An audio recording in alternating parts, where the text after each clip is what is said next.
Hi, you're watching Mintchiplol. I'm Mintchip, you're you, and today we're going to be talking about EVE Online.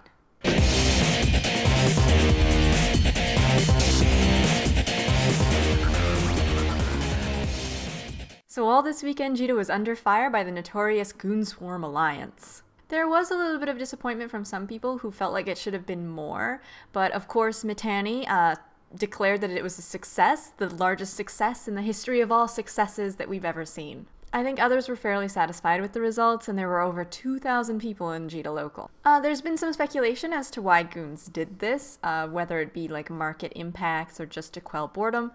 I think it's probably to quell the boredom and to just have something to do to see if they can do it. And to be honest, I think Jita became a really big area of fun, more so than it has been in probably ages. So, I mean, these kind of events are hilarious. Jita's holding up pretty fine, but I think the price of freighters, tornadoes, and thrashers have gone up slightly. Well, now that Jita Burn is finally over, this is giving way to a month-long Hulkageddon. This is Hulkageddon 5, and it's being hosted by Helicity Bosom? I always say Bosom, but anyway. This is a yearly event that offers prizes to people for killing miners, people in mining ships and freighters and things. What's really fun about this event are the prizes. There's different prizes for different things that you can try to accomplish during the event. Players can earn billions of ISK in rewards. I think there's been over 2,000 miners destroyed so far, and I think over 300 or 400 billion ISK has been eradicated. In UI changes, there have been some changes to kill mails. The artists formerly known as kill mails is now being known as kill reports, and it's got a little bit of a facelift, and it looks pretty good, I think. What do you think? It's alright, right? Yeah. The Alliance tournament rules have been announced. This is really exciting. Last year was my first Alliance tournament that I participated in. If you don't know that, I think I've said it like a million times. It was so exciting and so much fun, but there have been a few rule changes that were definitely taken from what had happened last year.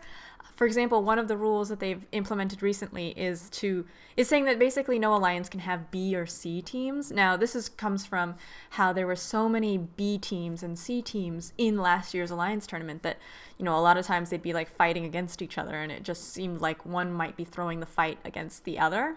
Another thing that they're changing is that if it looks like these fights are being thrown or that it's, orchestrated in some way, the alliance referees are going to be able to step in and say, hey, we're going to null this match entirely or call a winner, depending on how it looks.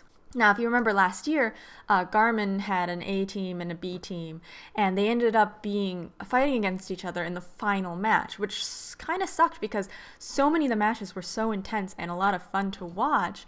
The actual final match was pretty much just an AFK match. Like, they didn't do anything, and then finally they just sort of like slowly killed each other, and it wasn't a real fight. And I think a lot of people were really disappointed because it was one of the best Alliance tournaments that I think, well, I guess I'm a little biased because it's the first one I watched, but there were such good fights. Cold snap! There was a fantastic blog post by CCP Streaks a few days ago, about RMTers and some of the changes that they've been making and what kind of impact it's had so far on EVE Online.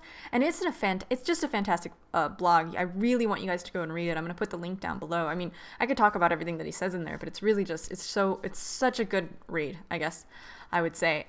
I will say that he says that over 1.5 trillion ISK has been reversed in regards to selling ISK, and I think 4.5 trillion ISK has been seized from RMTers and sellers. I think that's really good, and I think it does. Cold snap! In nullsec political news, Blackmark has reset the Clusterfuck Coalition and has decided to get the fuck out of Cloud Ring. Zagduel met with LJB, the leader of Blackmark, to let him know that they were giving him a week to get out, to move his alliance out. This was not cool with LJB, and so CFC were reset almost immediately. Corps who were not loyal to Blackmark took refuge in CFC alliances, and Blackmark may or may not be down for the count. Nelly Secunda is still fighting in Delve against Test and PL. Nelly has done pretty well this week, otherwise from getting owned, killing some dread carriers and battleship. That being said, Pandemic Legion did kill a Nully Ratting Wyvern and 5 carriers. About 5 carriers, yeah. AAA is deploying to Delve to help Nully Secunda. Black Legion is attacking Goon's Tech, even though NC Dot and Evoke have already made agreements with goons on who can attack what tech. For example, PL won't shoot goons' tech if goons won't shoot PL's tech. So that's going on. Anyway, thank you so much for watching, and I really appreciate the comments that you guys leave, and I hope that this video this week has sort of given you a little bit of insight on what's going on in EVE Online today, or at the moment.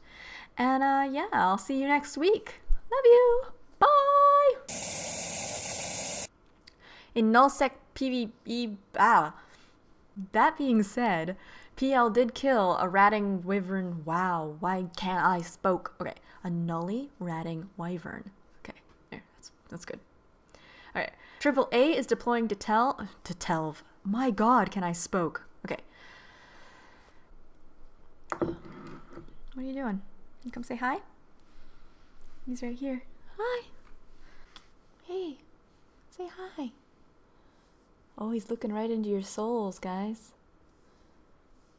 He's saying hi. He's saying hi. He's gonna fall asleep. You gonna fall asleep?